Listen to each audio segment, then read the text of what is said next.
I love great conversations. Hi, my name is Angel Jones. Thank you for joining me on 12-minute convos where I help you create a brand of your own unique, real self.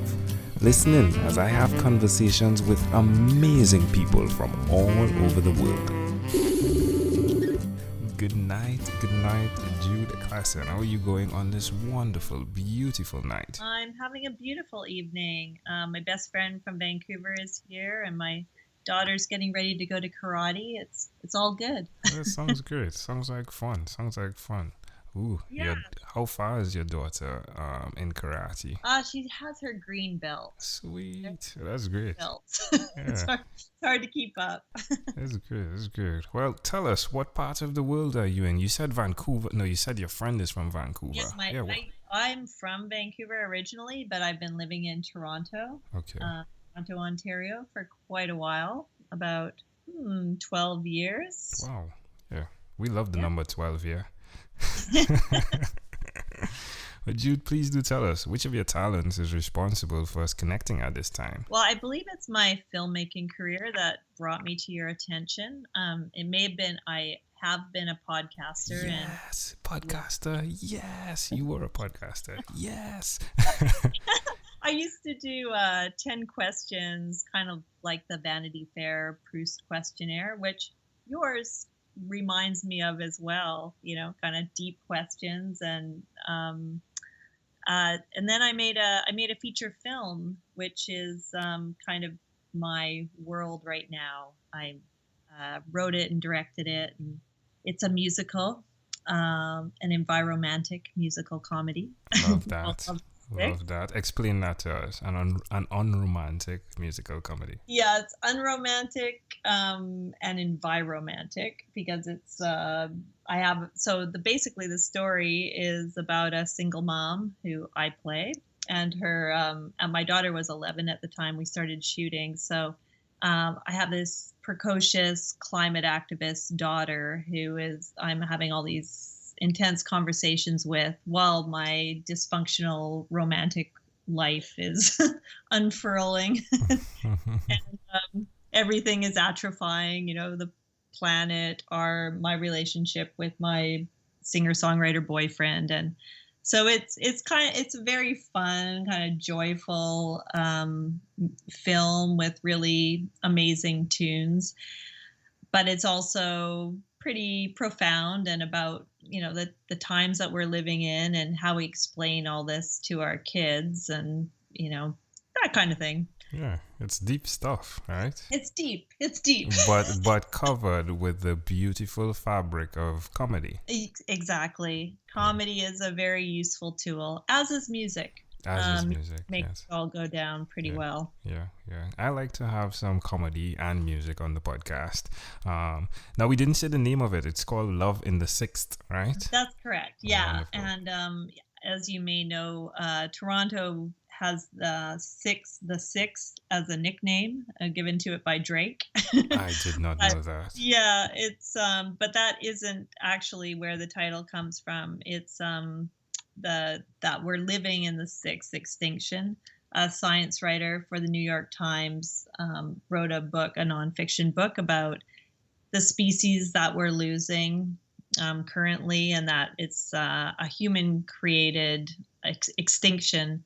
So the film is about dealing with the climate change and just raising a beautiful human in this time and trying to explain it to her.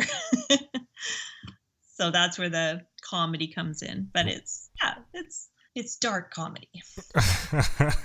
Where can we access it? Where can we get this? Where can we look up Love in the Sixth? I'm glad you asked, Angel, because we just released it on Canada Screens, which is it's a combination of the First Weekend Club here in Canada and the National Film Board. And so it's available online on video on demand. Actually, it's not available in the US quite yet because I'm kind of hanging on to those rights. Makes sense, yeah. But if anyone out there would like to distribute it, we did play Chicago. We were at a festival in Chicago Cinefest, and it did really well there. And I think people in the U.S. will really groove on it when they get to see it. What has been the most inspirational response you've gotten thus far? Oh, wow. I've had a lot of inspirational responses to this movie. It seems to really affect people, particularly mothers, I think, and fathers, because of the relationship with my daughter in the film, and she really inspires people. We've had some really amazing screenings. We are at Whistler in Chicago, and we've had a couple in Toronto. And I've had people come up and hug me afterwards, strangers on the street, and that's pretty inspiring. You know, you actually touch people. You're not just making something that's forgettable and disposable. It's actually affecting the people who see it. It's hard to pin it down to one incident, but I like the random hugs from strangers. Well, I mean, you do start the name of this with love, right? So it's good to see that love is definitely being multiplied all along the way, right? So that's fascinating. Oh, so all right, my friend, we've blown past our first two segments. So unfortunately, but who knows? Maybe it's fortunately, right? It's cool. Let's switch gears, and now let me invite you, Jude, into my time machine that is surrounded with beautiful, warm, blue Caribbean water. Jude, what is your earliest childhood memory? My earliest childhood memory is my big brother terrorizing me with a baby mask at Halloween. You know, someone opened the door right there. It sounded like it was the sound effect for the... Trying to sneak out, but it's an old house. That's cool. I was about to run. Like, no, he's coming. No, don't turn around. Right. Yeah, it was this super cheap Halloween costume, but just seeing my big brother in a plastic mask with a baby face and a diaper was absolutely horrifying. And I'll never forget it.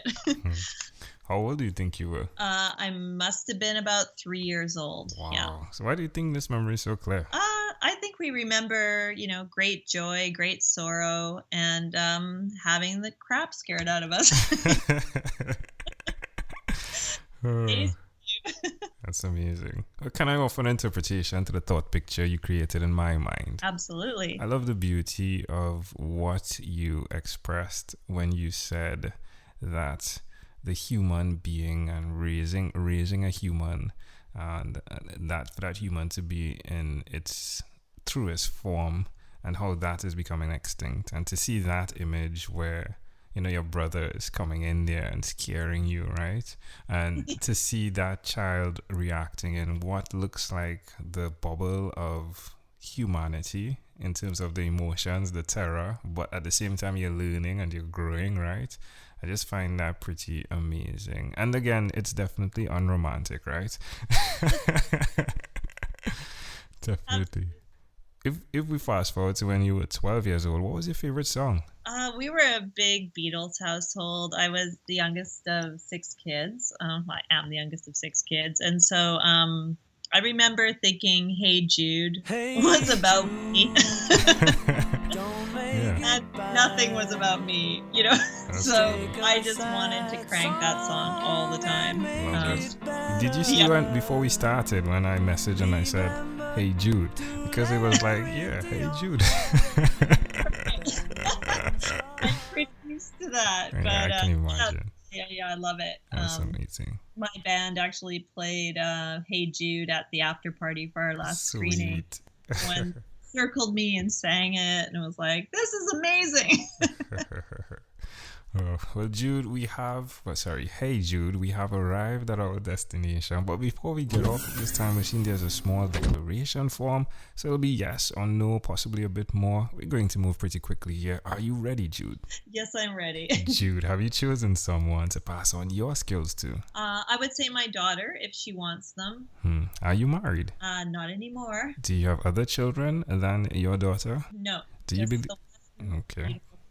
Sorry. The one beautiful. Yeah, say it again. Make sure that comes through. I have the one beautiful human. We Yeah. actually sing a song by that title. That's wonderful. Do you believe in God, Jude? That's a tricky question. I'd say if she does exist, she has her work cut out for her.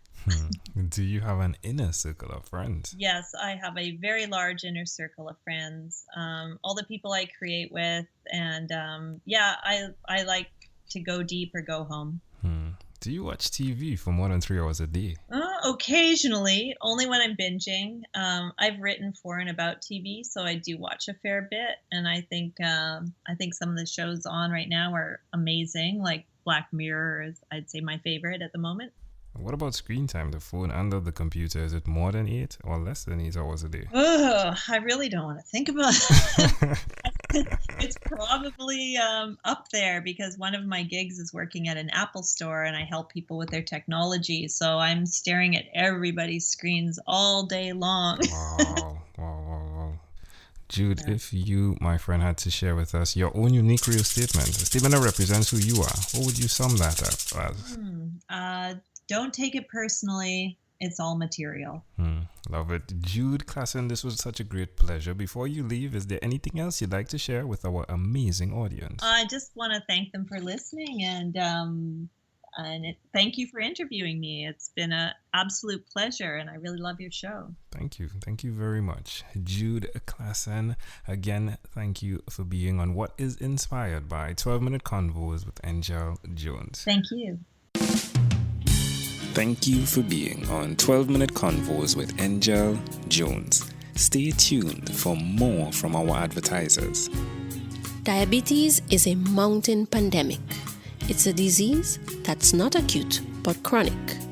Similar to this rhyming method, I have simplified the definition, the signs and symptoms, and the complications of diabetes for both adults and children in my books, Poems for Patients, A Focus on Diabetes, and The ABCs of Diabetes for Children. These books are available on Amazon.com, and for more information, you can visit my website, poemsbyaj.com. That's poemsbyaj.com.